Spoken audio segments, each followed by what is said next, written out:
창세기 37장 5절 말씀. 요셉이 꿈을 꾸고 자기 형제들에게 말하며 그들이 그를 더욱 미워하였더라. 주님 감사합니다. 오늘도 하나님, 주님 살아계시고 하나님께서 우리를 보십니다. 주님, 믿음을 허락하여 주시옵소서. 주님을 바라보고 주님밖에 볼 수 없는, 그리고 주님밖에 의지할 수밖에 없는 그러한 믿음을 주시옵소서. 하나님, 사람이 할 수 있는 것과 하나님이 하실 수 있는 것은 분명히 구분되어 있습니다. 내 마음 가운데 여전히 또 하나의 어떠한 것들을 두고서 하나님만이 최고입니다, 하나님만 하실 수 있습니다 라고 말한다면 하나님께서는 그것이 거짓말인 걸 알 것입니다. 주님, 세상 것이 나의 지혜와 어떠함이 내려지고 온전히 주님만 보여지게 하여 주옵소서. 주님께서만이 우리의 모든 상황과 현실을 초월하시고 아버지 주님의 기적을 베푸실 수 있다라고 하는 사실을 알 수 있는 시간 되게 하여 주시옵소서. 주님을 찬양합니다. 지금도 예배를 보시고 받으시는 주님을 찬양하고 영광을 돌립니다. 성령님 도와주시옵소서. 성령님 도와주시옵소서. 예수님의 이름으로 기도합니다.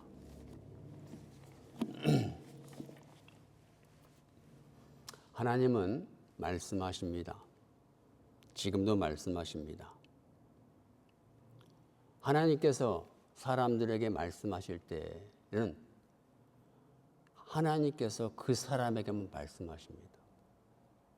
아무리 사람이 많이 있고 아무리 청력이 좋아도 하나님께서 어떤 한 사람을 택해서 그 한 사람에게 당신의 어떤 약속과 말씀을 하실 때는 그 사람만 알아들을 수 있습니다. 왜? 하나님이 그 사람에게 말을 하기 때문에. 하나님께서 그 사람에게만 어떤 계획이 있어서 말씀하시는 거기 때문에 다른 사람은 알아들을 수가 없습니다. 사무엘을 볼 때 하나님의 음성이 사무엘에게 너무나 크게 분명하게 들렸습니다. 그러나 오랫동안 목회를 하고 설교를 했던 목사는 정녕 그 음성을 듣지를 못했습니다. 하나님은 그렇게 말씀하십니다. 하나님께서 택하신 말씀하시고 싶은 어떤 한 사람이 있을 때 하나님은 그 사람에게 말을 하는데 아주 비밀스럽게 말씀하세요. 같이 기도를 하면서도 같이 함께 있는 형제 자매인데도 불구하고 나에게는 분명히 그 소리가 들렸는데 옆 사람은 들리지 않아요. 왜? 하나님의 뜻과 관심과 그 계획이 그 사람에게 말을 하기 때문에 그래요. 오늘은 그렇게 하나님께서 우리에게 말씀을 하시는데 우리가 그 말씀을 어떻게 받아야 되고 어떻게 그 하나님의 은혜를 우리가 간직함으로 하나님께서 그 약속을 이루실 수 있도록 우리가 어떻게 해야 되는지에 대해서 말씀을 같이 나누기 원합니다. 우리가 알아야 될 것은 하나님께서 말씀하실 때 우리는 그 말씀을 방송하듯이 옆에 있는 친구나 누구에게 함부로 말을 해서는 안 된다는 거예요. 하나님께서 나에게 말씀하신 것은 나에게 향한 어떠한 하나님 본인이 알죠. 하나님께서 나에게 말씀하셨는지 안 하는지 본인은 알아요.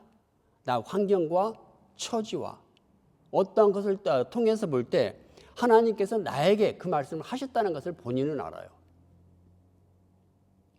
근데 우리는 종종 어떤 걸 보게 되냐면 나 응답받았다? 하나님께 이렇게 말씀하셨다? 라고 방송하듯이 자랑하듯이 그렇게 다닌다는 것입니다. 우리는 하나님이 말씀하실 때 마음속에 깊이 새기고 그것을 기도해야 되는 것입니다. 하나님께서 이루실 때까지. 왜냐하면 하나님이 말씀을 하셨다면 반드시 하나님께서 그 약속을 이루어 주신다라고 하는 의지가 거기에 포함이 되어 있기 때문에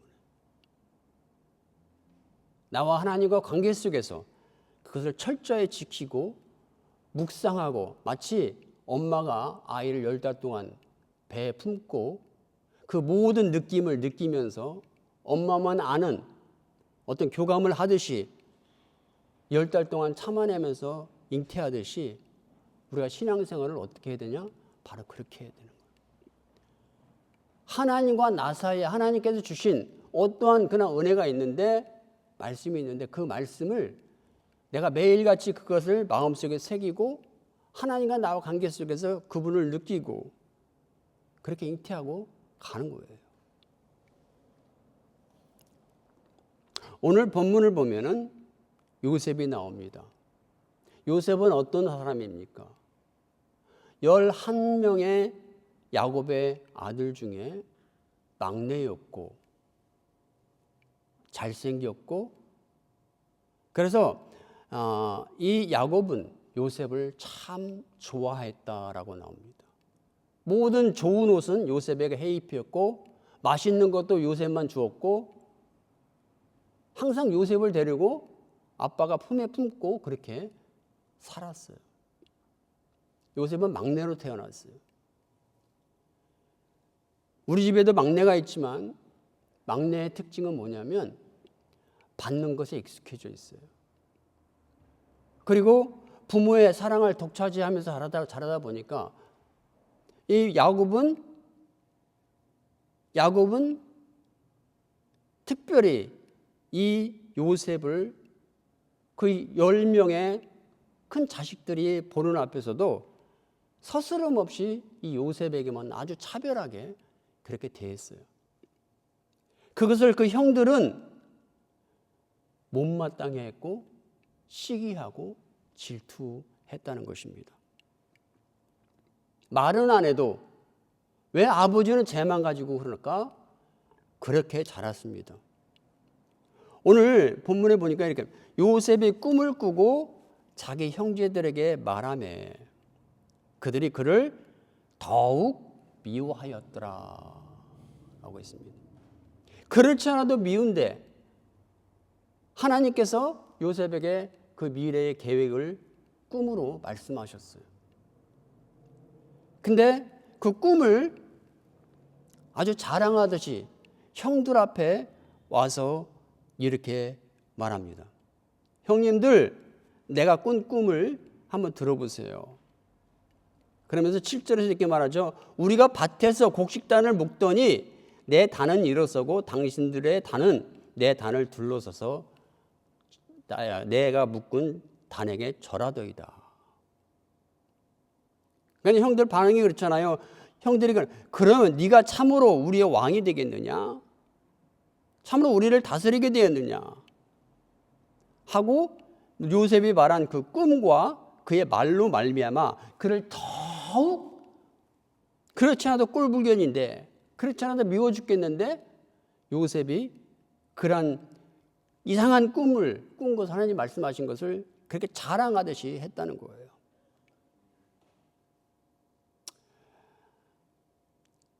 한번 제가 여러분에게 한번 생각을 하기를 원합니다. 뭐냐면 이것이 그렇다면 요셉의 단순한 실수였나라는 거예요. 요셉의 실수로 말하지 말아야 될 것을 형들 앞에서 그 말을 하게 된 것인가 라는 것이 아니에요. 이것은 실수가 아니에요. 요셉이 형들에게 자기 꿈 얘기를 한 것은 형들을 들어서 마땅히 기분 나빠하고 반응이 굉장히 안 좋아질 그런 내용임에도 불구하고 형들한테 요셉이 내 꿈 얘기 좀 들어보십시오 라고 말할 때 요셉은 마치 형들 앞에서 잘난 차듯이 평상시의 요셉의 모습인 거예요.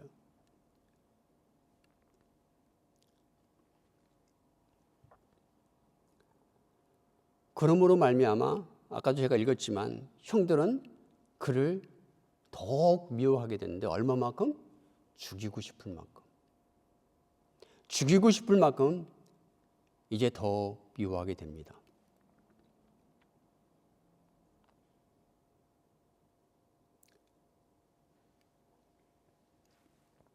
오늘 본문을 보면서 생각나는 게 있었습니다. 우리가 교회 안에서도 그것이 하나님께서 우리에게 주시는 어떤 응답이라든지 약속이나 축복일지라도 우리는 항상 어떤 사력 있게 행동을 해야 되고 결정을 해야 된다는 거예요. 항상 주의해야 됩니다. 왜냐하면 교회라는 것은 많은 사람들이 모이고 아무리 친하고 그러지만 각자 환경과 상황이 달라요.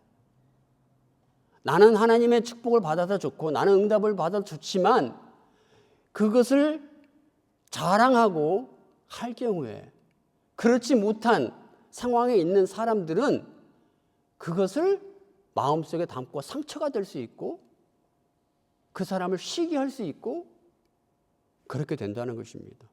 그게 사람이에요.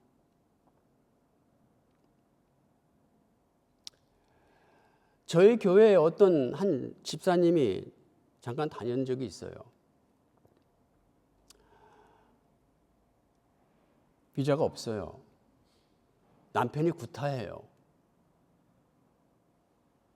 그리고 남편이 올 정도 되면은 퇴근하고 올 정도 되면 기분이 좋아야 되는데 가슴이 뛰기면서 두려우면서 공황 장애 증상도 생기면서 막 그런 삶을 살아요. 근데 같은 교회 다니는 비슷한 나이 또래의 집사님들은 어떤 시간이 지나고 그러다 보니까 비자 문제도 해결되고 막 그런 것들이 보이면서 그런 소식이 들리는 거예요. 그날 저 중간 정도 알아졌던 것 같아요. 예배 끝나고 기도를 하는데 갑자기 정말 그 여자들이 그 막 고함을 지르고 스크림을 하는데 이 귀가 따갑고 아주 듣는 순간에 뭐라고 해야 되나요? 아주 기분 나쁜 어떤 그런 느낌이 들 정도로 세게 스크림을 하는 것을 보았어요. 자기보다 더 어렵게 호주에 온 사람들은 시간이 되고 이게 다 해결이 되는데 자기는 끝이 안 보이는 그런 인생을 사는 것을 보고서 아마 그 스크리밍이 그렇게 나왔던 것 같습니다. 또 한 사람 예를 들면 제가 예수원에 있을 때 누가 형제라고 있었어요. 그 사람은 목사였어요. 저보다 한 7, 8년 정도 나이가 더 먹은 누가 형제라고 있었는데 나중에 수련이 끝날 정도 저를 개인적으로 부르더라고요. 불러서 상근 형제 잠깐 나하고 얘기 좀 하자고 그래요. 왜요? 그랬더니 자기를 용서하래요. 뭘 용서해요? 근데 저를 시기질투했대요. 왜 시기질투 할 일이 없거든요. 사람이 참 인자하고 심력이 목사였었어요. 근데 저보고 그래요. 제가 예수원에 간 지 이틀 만에 하나님 저를 만나 주셨고 3일째 성령 세례를 받았고 방언받았고 그러면서 3달 동안 제가 막 변화되는 거예요. 하나님의 어떤 은혜들이 자꾸 저에게 임하고 그것을 그대로 저를 보면서 그 형제가 느낀 감정인데 어떻게 느꼈냐면 제가 성령 세례 받으면서 하여튼 요란스럽게 받으면서 막 했는데 그 속으로 이렇게 생각했답니다. 하나님, 나는 목사인데 나는 엄마 뱃속에서부터 난 모태 신앙인데 나는 왜 한 번도 저러한 하나님의 은혜가 없습니까? 왜 한 번도 저에게 저런 식으로 하나님 말씀하신 적이 없습니까? 저 형제는 이제 온 지 이틀밖에 안 됐고 하나님 믿은 지 이틀밖에 안 됐는데 어떻게 하면 그런 일이 있을 수 있습니까? 라고 저를 거의 3개월 동안 그런 마음을 품고 있었다고 하면서 저보고 용서하라고, 자기를 용서해 주라고 그랬었다라고 고백하더라고요. 제가 의도한 게 아니에요. 그분을 보이라고 제가 일부러 한 것도 아니에요. 근데 제가 말하려고 하는 건 뭐냐면 우리가 교회 안에서 하나님이 주신 축복과 은혜와 응답들이 있는데 이것을 오늘 서스럼 없이 아무에게나 물론 간증하고는 좀 다를 수 있겠지만 이렇게 막 말을 할 때 그렇지 못한 상황에 있는 사람들은 전혀 예상치 못한 상처를 받을 수 있고 어떤 그런 일이 있을 수 있다는 겁니다.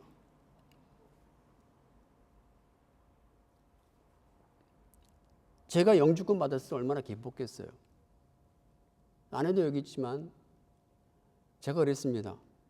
아무에게도 말하지 마. 우리 영주권 받은 거. 아무에게도 말하지 마. 말을 안 했는데 좀 시간이 지나니까 어떻게 알게 되더라고요. 누가 말을 했나 봐요. 우리 둘 중에.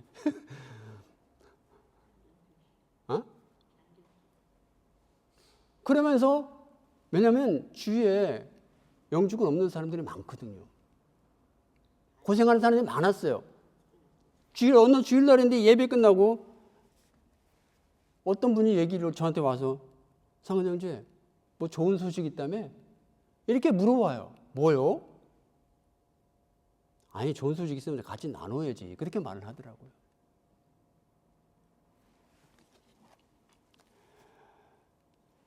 요셉은 하나님이 주신 분명한 축복의 약속이었습니다. 그의 인생의 요셉은 말하지 말았어야 돼요. 요셉은 말하지 말았어야 될 그 사실을 요셉의 평상시 이것은 성품이었다는 거예요. 자기밖에 하고 이기적이고 아버지한테 너무 편하게 살다 보니까 자기가 최고로 잘난 줄 알고 잘난 척하면서 얘기를 한 거예요. 그게 어떠한 결과를 낳을지 전혀 예상치 못하면서. 아시죠, 여러분? 그것이 어떤 결과를 낳았죠? 그가 들어가지 말아야 될 우물 속에 던져졌고 노예로 가서 실질하게 고생하고 감옥살이하고 그 인생이 완전히 풍지박살 납니다.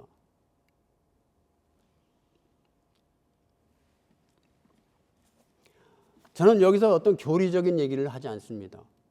하나님께서 하시는 요셉 인생을 통해서 하시는 그걸 우리가 다 이해하지 못한다고 하나님의 뜻이 이루어졌지 않냐? 저는 그런 얘기를 하는 게 아닙니다. 요셉이 왜 하나님께서 요셉에게 이러한 것을 하게 하셨을까 하는 것입니다. 왜 그랬을까요? 하나님께서 요셉을 선택하셨고 그의 계획이 있는데 그 일을 국무총리라고 하는 어려울 때 나라를 살리고 민족을 살리는 열방을 살리는 그 일을 하나님께서 계획했는데 지금 요셉이 가지고 있는 인품과 성품으로는 아버지 밑에서 자란 그 인품과 성품으로는 안 된다는 거예요. 하나님이 계획을 이룰 수가 없었다는 거예요. 그래서 하나님은 요셉의 그런 잘난 그 성격대로 하게 하셨고 뭡니까? 형들을 통해서 어려운 인생을 살게 한 거예요. 그러나 하나님의 뜻은 그렇게 이루어져서 결국엔 국무총리가 될 무렵에는 요셉의 성품, 이러한 성품들이 완전히 깨져버립니다. 완전히 사라졌어요. 여기서 우리가 교리적으로 그렇게 말하면 안 된다는 거니까 하나님의 뜻을 이루기 위해서 그렇게 하지 않았느냐. 우리는 그런 각도에서 오늘 말씀을 들으면 안 되고 보면 안 되고 말씀을 전하면 안 돼요. 우리가 매사에 하나님께서 우리에게 주시는 것을 우리가 어떻게 소중하게 다루고 그래서 모두가 아름답게 이루고 생명이 태어날 때까지 열매가 탄생할 때까지 우리는 그것을 어떻게 관리해야 되는가. 우리는 마음속에 새겨야 돼요. 하나님의 약속. 왜? 하나님께 떠벌리지 않았기 때문에요. 하나님이 요셉에게 말씀하신 건 요셉은 keep in mind 했어야 돼요. 마음속에 그것을 가지고 있어야 되는 거예요. 그러나 요셉은 그러지 못했어요. 어렵고 성품상 형들이 자기보다 못났다고 생각했어요. 왜 아버지의 사랑을 독차지하지?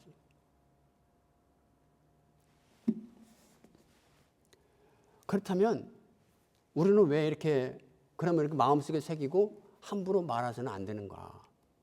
이유는 간단합니다. 사단이 탑니다. 사단이 하나님의 계획 가운데 들어와서 뭡니까? 역사를 해요. 하나님이 주신 소중한 약속을 우리는 정말 잘 다루어서 그것이 하나님 안에서 아름답게 되어질 줄 믿습니다. 아까도 말했지만 요셉이 저는 이렇게 생각해요. 요셉이 그런 인생을 살지 않고도 하나님이 하시려고 한다면 하나님은 요셉의 그 약속을 꿈의 약속을 이루실 수가 있으신 분이었어요. 그러나 요셉의 실수가 아니었다고 말씀하신 것, 제가 말씀을 드린 것처럼 요셉은 실수가 아니었어요. 그의 성품대로 그렇게 말했는데 그 순간 사단이가 틈을 타게 됐고 사단이 요셉을 건든 것이 아니라 형들을 건드렸다는 거예요. 그렇지 않아도 미흡고 그렇지 않아도 꼴불견인 그 형들의 마음속에 그대로 들어갑니다. 그래서 형들을 더 악하게 만들었고 형들의 마음을 죽이고 싶은 그런 시기와 질투와 그렇게 만들었던 거예요. 결과적으로 보면 하나님의 약속을 소중하게 다루지 못한 이 요셉의 어떠한 그런 부족한 행동으로 말미암아 사단이 요셉을 통해서 요셉의 그런 걸 통해서 형들에게 들어가게 됐고 형들은 요셉이 말한 요셉을 우물 속에 집어넣고 노예로 팔았고 감옥 생활했고 몇십 년을 그렇게 인생을 허비하게 만들었는데 결국 사단에 들어가서 한 결과는 뭡니까? 그 모든 요셉이 뿌린 그 행동의 그 결과, 그 몫을 누가 고스란히 받았어요? 요셉이 고스란히 받았어요. 사단이 들어가니까. 우리가 성경을 보면 하나님께서 아주 귀한 약속을 하고 우리에게 그 약속을 소중하게 지켜서 아름답게 이루어진 사람들이 있어요. 반면에 요셉뿐만 아니라 다른 어떤 사람들 가운데도 하나님의 말씀을 소중하게 여기지 못해가지고 큰 일을 한 사건들이 있는데 대표적으로 마리아예요. 마리아를 누가복음 1장 38절에 보면 천사가 마리아에게 말합니다. 너가 구세주를 잉태할 것이다 라고 말을 해요. 그러니까 마리아가 이제 어떻게 그런 일이 있을 수 있습니까? 라고 이제 그런 말을 하죠. 그러나 천사가 말해요. 봐라, 네 사촌 엘리자베스는 지금 나이가 먹고 불임인데 6개월이 되었다. 뱃속에 아기가 있지 않냐. 그러면서 하나님의 말씀은 능치 못함이 없다라고 말씀하시면서 이 천사가 네가 아이를 잉태할 것이다 말이에요. 마리아가 뭐라고 했습니까? 주님, 저는 주님의 계집 중입니다. 주의 뜻이 이루어 주시옵소서. 그렇게 말하고 이제 아이가 뱃속에서 자라고 태어나던 날이었습니다. 외양간에서 아이가 말 구유에 눕힌 상태에서 누가 찾아왔어요? 동방박사들이 찾아왔어요. 그 목자들이 찾아와서 예수님이 노는 것을 보고서 절하고 예배하고 하면서 천사들이 동방박사들이 말한 그 모든 것들을 그들에게 말을 해줍니다. 그때 누가복음 2장 19절에서 천사들이 동방박사들이 자기가 들은 메시아, 구세주, 베들레헴에 태어날 것이다. 이 모든 것을 들은 얘기를 그대로 마리아한테 하는데 마리아가 그 말을 듣고 어떻게 표현하냐면 마리아는 그 마음을 마음에 새기었더라라고 나옵니다. 여러분, 이 마리아가 잉태된 것을 마리아가 말해서 요셉이 마리아를 쫓아내려고 했나요? 아니에요. 그 하나님 마리아에게 말한 그 천사가 요셉에게 나타났고 요셉에게 말해서 한 거예요. 마리아는 입을 뻥끗 하지 않았어요.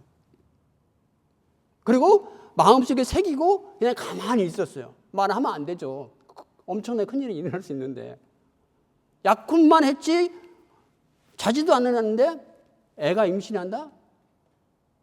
마리아는 그래서 마리아 믿음이 대단한 거예요. 그것을 그냥 받았어요. 아무한테도 말하지 않고 그냥 마음속에 새기고 기도만 했어요. 역시 동방박사들 말할 때 그걸 마음에 꼭 새기고 나왔다고 성경에 그대로 되어 있습니다. 이와 반면에 이 동방박사들이 이제 별자리를 보고 구주가 태어날 그것을 따라가잖아요. 베들레헴 쪽으로. 따라가다가 누구를 만납니까? 헤롯을 만나요. 그 당시 이스라엘의 왕이었던 헤롯을 만나잖아요. 만나면서 어디 가냐? 물어보고 얘기가 통하면서 우리는 이 땅 위에 태어날 메시아, 구세주, 왕이신 그분을 찾아 예배하러 갑니다. 그러니까 헤롯이 뭐라고 그래요? 아니 그러냐? 그러면 너희들이 가서 그 왕을 찾아서 그 아이를 찾아서 예배하고 나에게 그 소식을 전해주라. 왜? 나도 가서 그에게 가서 경배하리라 라고 말합니다. 여러분 그런데 어떤 일이 벌었어요? 이 동방박사들이 헤롯에게 와서 리포트를 하지 않고 다른 길로 그냥 집으로 돌아가 버렸고 그것을 안 헤롯은 화가 났습니다. 그가 가서 어린 예수에게 아기 예수에게 절하고 경배하기 위해서 한 것이 아니라 그 아기 예수를 죽일 생각이었어요. 근데 동방박사들이 가버렸잖아요. 그때 어떤 일이 벌어졌습니까? 베들레헴을 중심으로 해서 나사렛까지 그 지역에 아이 2살밖에 이하의 사내 아이들을 다 죽여버렸어요. 왜? 자기가 왕인데 왕이 태어난 데를 다 죽여버렸어요. 여러분 여기서 어떤 일이 일어납니까? 어떤 이 동방박사들의 섣부른 어떠한 절제하지 못한 그 행동이 무지한 아이들의 생명을 다 죽이게 됐고 그걸로 인해서 이 헤롯 왕의 시기와 질투를 일으키게 됐고 엄청난 일이 일어나잖아요.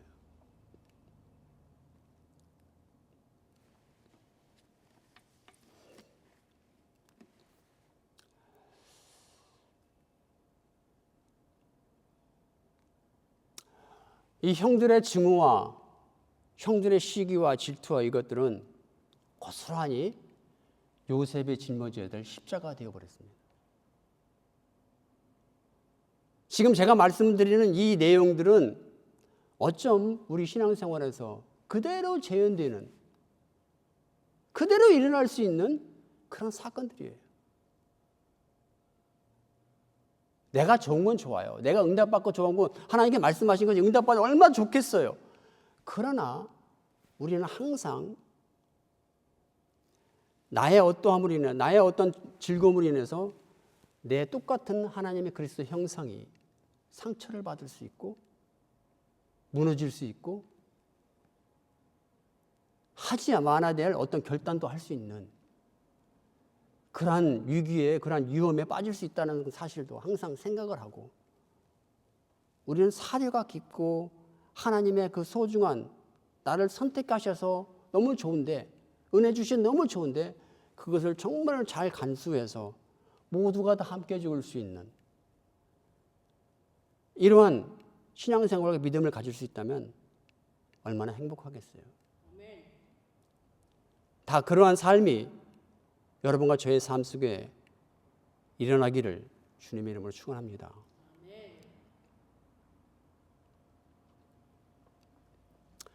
하나님은 지금도 계속 말씀하세요.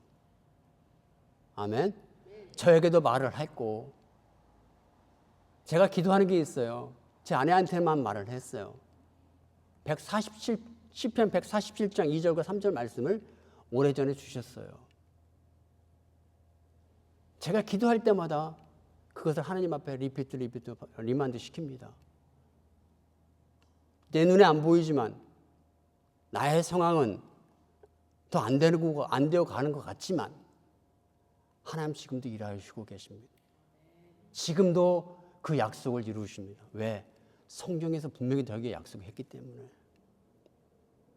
성경에 분명히. 브라이언 박 목사님 아시죠? 미국 교포였고 그분인데 그분이 마약 중독이었었잖아요. 근데 그분을 하나님께 치유하셨고 그뿐만 아니라 많은 것들을 하나님께서 고쳐주셨어요. 근데 지금 이 왼쪽인가 오른쪽에 이 혹이 이렇게 자랐는데 많이 자랐어요.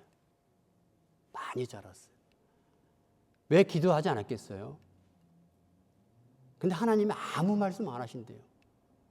병원 가서 치료해라. 그런 음성이 들리면 하겠는데 아무 음성은 안 들려준대요. 그래서 그걸 가지고 그냥 사는 거예요. 그러면서 메시지가 항상 긍정적인 메시지를 전해요. 그러면서 제가 짧은 영상인데 그렇게 말씀하시는 거 봤어요. 하나님께서 많은 것을 고쳐주신, 자기가 종합병원이 있다고 말을 하면서 많은 것을 고쳐주셨다. 그러면서 자기 이제 지금 현재 얘기를 하는 거예요. 지금도 기도하고 있다는 거예요. 근데 주님께 온전히 모든 걸 맡기고 기도하고 있는데 혹시나 하나님께서 안 고쳐주고 그냥 데려가면 할렐루야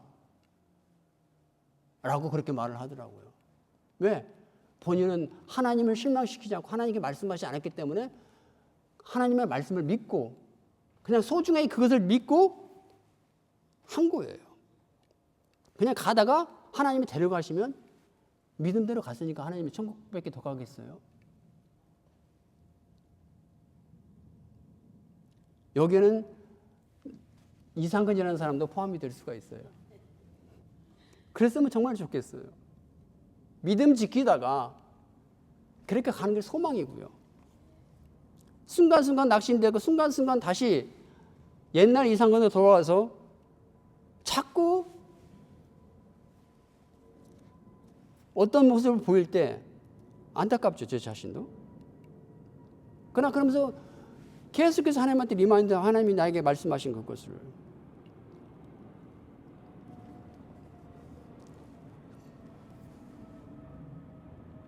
여러분, 하나님은 지금도 말씀하시고 말씀하셨다라고 하는 것은 그분이 그것을 이루시겠다는 의지와 약속이고 반드시 이루어 주십니다. 그런데 문제는 그것을 우리가 이루려고 할 때가 참 많다는 거예요. 하나님이 우리에게 말씀하시고 그럴 때 우리가 그것을 이룰 수 없어요. 왜? 그분이 어떤 것을 주고 요셉처럼 어떤 미래에 대한 것을 주고서 하나님의 계획과 시간은 정해져 있었거든요. 근데 요셉이 먼저 나서서 그 일을 먼저 추진했던 거거든요. 하나님은 반드시 이루어주는데 우리가 해야 될 우리의 몫은 뭐냐면 그분이 이루기를 원하고 계획했던 시간이 있습니다. 방법과 어떤 것들이 있습니다. 우리는 그분이 그 일을 이루실 때까지 우리의 몫은 뭐냐면 잠잠히 그 약속을 마음에 새기고 묵상하며 감사하며 기도하는 것입니다. 그분이 이루실 때까지, 그분이 이루실 수 있도록, 온전히 이루실 수 있도록 우리는 그분 앞에 맡기고 내어드리는 것입니다. 아멘? 얼마나 제가 염려 걱정 많이 하는지 몰라요. 그러나 아무 소용없더라는 얘기죠. 아무 소용없어요. 할 수 있는 게 아무것도 없어요.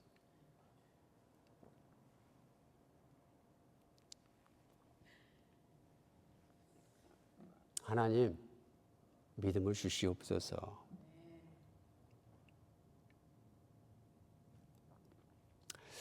성경에 보면요, 주님께서 이런 말을 하시는 사람들이 많이 있어요.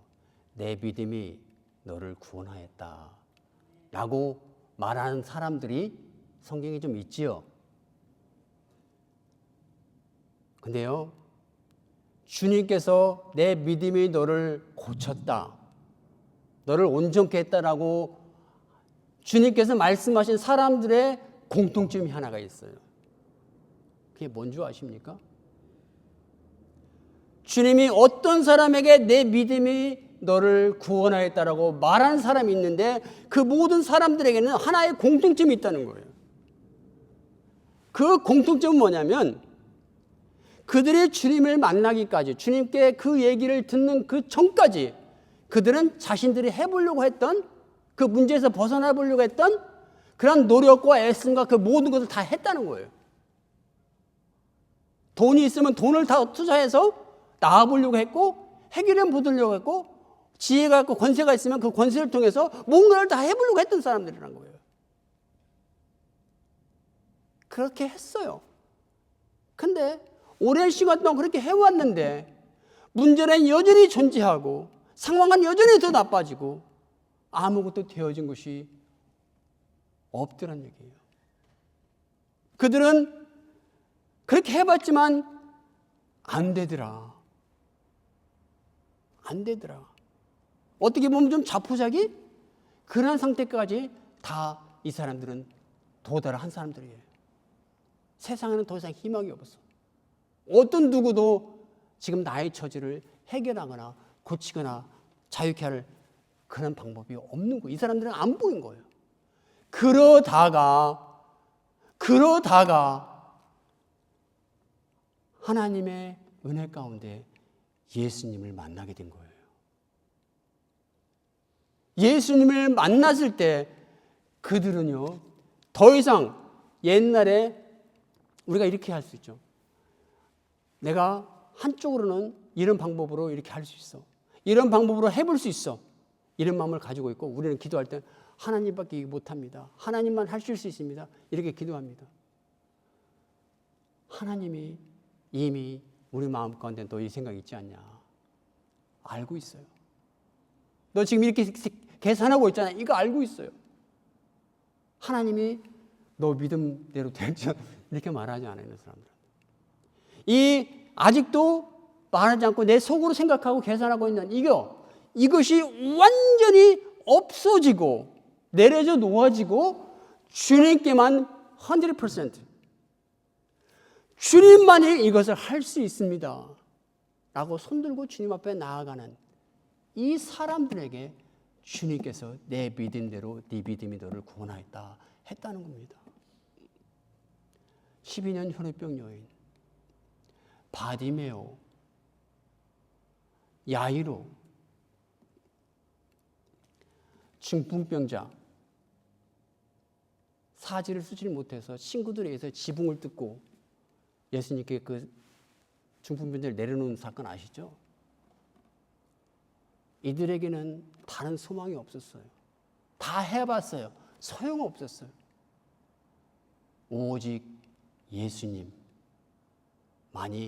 그들의 희망이고 소망이고 믿음이었어요. 그러니까 남의 집 지붕에 올라가서 지붕을 뜯죠. 지붕 뜯을 수 있겠어요, 지금? 길거리 세우는 남의 집 자동차 유리 깨고 나 응급실 가야 된다고 할 수 있겠어요? 주님께서 내 믿음이 너를 구원했다는 사람들은 바로 이런 믿음입니다. 내게 정말 아무것도 없어. 어떤 다른 방법이 없어. 그래서 주님 앞에 나가요. 그런 사람들을 주님이 만났을 때 너무너무 간절했습니다. 그들의 믿음이 표현됐을 때 주님은 가라. 온전해졌느니라. 내 믿음이 너를 고쳤느니라. 라고 말을 했습니다. 제가 이런 이야기를 드리는 이유가 있습니다. 똑같은 말입니다. 하나님이 우리에게 말씀하십니다. 약속을 주십니다. 이 세상 사람은 그것을 하지 못합니다. 사람을 의지하지 말고 주님과 그 약속을 제시하시고 약속하신 주님과 깊이 관계 속에서 그것을 마음속에 깊이 새기고 잉태하십시오. 잉태해서 그 생명이 날 때까지 기쁨과 감사함으로 계속 기도하십시오. 그러면 그분이 해 주십니다. 아브람처럼 바랄 수 없는 중에 바라고 믿으면 결국엔 25년 만에 아들을 받았던 것처럼 하나님께서 우리에게 크게 축복하시리라 믿습니다. 아멘. 사도 바울은 그래서 이렇게 말했어요.